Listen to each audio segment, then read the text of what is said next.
ইনশাআল্লাহ যদি সব ঠিক থাকে এই সিজন থেকে আমরা শুরু করব। খুব সিম্পল ওয়েতে বলি, আপনারা সবাই কাউন্টি ক্রিকেটের ব্যাপারে জানেন।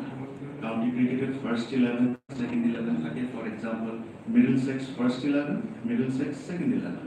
এখন থেকে এই এনসিএল যখন শুরু হবে, Chittagong will have 2 teams, first 11, second 11। Dhaka will have 2 teams, first 11, second 11। এভাবে করে প্রত্যেকটা টিমের ফার্স্ট 11, সেকেন্ড 11 থাকবে। এখন এটার বেনিফিটস কি? বেনিফিটসটা হলো এটা জানাটা ইম্পর্টেন্ট যে আপনাদের সাংবাদিকদের মধ্যে অনেকে ক্রিকেট খেলেছেন, আমি বুঝি বা জানি।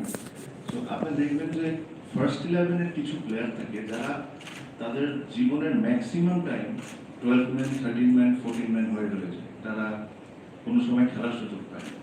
বা সেকেন্ড ডিভিশন, ফার্স্ট ডিভিশনের জন্য যে আরেকটা টুর্নামেন্ট তৈরি করব, এটাও কোনো কিছু আমাদের সিস্টেমে ছিল না।